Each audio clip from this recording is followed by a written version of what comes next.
Hello everyone नमस्कार जय जगन्नाथ मु ममता स्वागत करुच्ची आपण मानक मो चैनल ओडिया घर चलणी को रज तो सरीगला तथापि मुझे सहित पोड़ पिठा रेसिपी सेयार करी। पोड़ पिठा खावाई कौन रिजन दरकार ना जिते मन है कहीं बनई पार। ये देखो मुझे पिठा चाउल गोटे माण आपको भिजई देवी। पिठा चाउल जी नेली से अनुसार ये बिरी नहीं गली गोटे माण आपको भिजई देवी। 6 ରୁ 7 घंटा भल भाव में बतुरी सारापर मुझे ग्राइंड कर देखो बिरी आ चाउल को दुईटा जाक मिसेक ये ग्राइंड कर देची। आपको बर्तमान छाड़ीद 4 ରୁ 5 घंटा फर्मेंटेशन हो भल भाव में। देखो एबे ये आम नड़िया पुर प्रस्तुत करवा। नड़िया को ये करदे से चीनी टिके घी अदा ग्रेटेड गोलमरीच गुजराती आपण मैंने चाहिए पान मधुरी भाजिकी पकई पारे।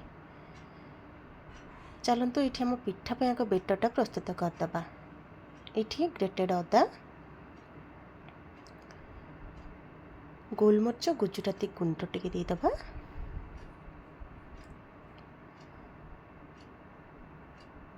एबे ये कटाई रखि नड़िया खंड चुन चुन करके काटी नवा। आ किसी नड़िया रखिथे ऊपर देदेवी आपण मैंने लंबा लंबा करके पतला पतला कर काटे मत पोड़ पिठाटा सुंदर लगे। तो ये नड़िया खंड सबको मुझे देदेची आवश्यक अनुसार लुण देदेली आ चीनी को मुझे ऐड करी। जी मीठा आपण मैंने पसंद करुवे ऐड करेंगे। आपण मैंने चाहिए गुड़ में करेंगे। मुझे चीनी नहीं भल भाव में मिक्स करदे। प्रथम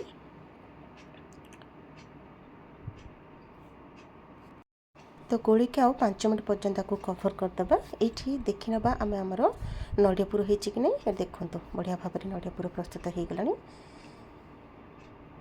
प्रथम पैन रे आम गुआ घी देदेबा। गुआ घी साधारणतः पोड़ पिठा कले टेस्टी होता है। एबे आमर बेटर को देदेबा। जिते बड़े आपंकर पैनटा पूरा हिट हो सही समय ही देवे ना पिठाटा उठब ना। आपण मैंने चाहिए कदली पत्र ऐड करेंगे। तो देखो यहीपटे मुदेली पिठू ताऊपर देदेली नड़िया पुर। आपण मैंने चाहिए छेना पुर करके देपारे। पोड़ पिठे साधारणतः नड़िया पुर भल भाव में पड़े ही टेस्ट लगी था। तो ये देखो मुझे पूरा खेल बहुत ही सुंदर भाव में पूरा देदेली। आपण मैंने चाहिए ये भाजिकी काजू पकई पारे किसमिश ऐड करेंगे। तो ये देखो पिठू किसी को बिरी चाउल बटा को ऊपर एमती कोट करदे। ऊपर ऊपर लेयर मैंने देपारे। तापर नड़िया पुर तापर आउ थे पिठू दे पारे। जगटा बड़ हवा दरकार जो द्वारा कि पिठाटा आमर भल भाव में फुली पार। मु केवल ये ही देची।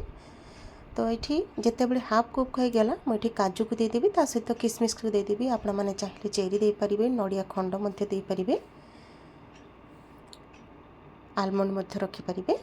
आपण मानकर इच्छा अनुसार ड्राई फ्रूट्स को सब रखिए। मुझे काजू और किसमिश को देदेवी। देखो अति सुंदर भाव में सजेदेबा।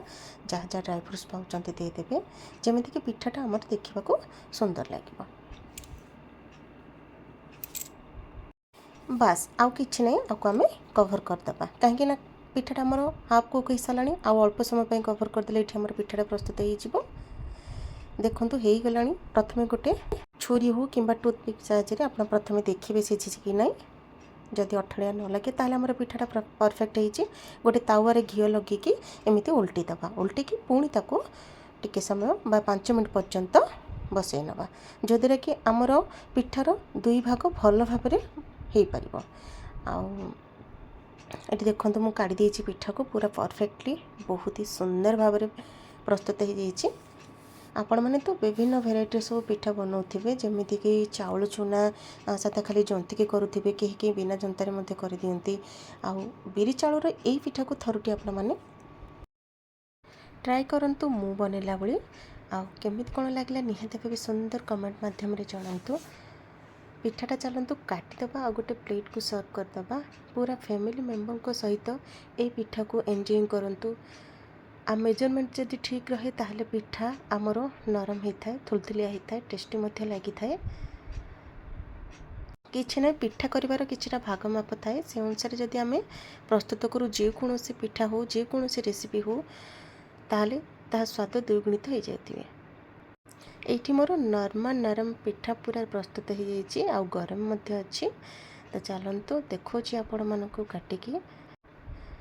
आज रेसिपी जदि आपण मानक भल लगे ताहले लाइक कमेंट शेयर करदे। नुआ थिले मो चैनल को सब्सक्राइब करके जिवे। रहिली नमस्कार, जय जगन्नाथ। पुणी देखा आउ गोटे सुंदर रेसिपी।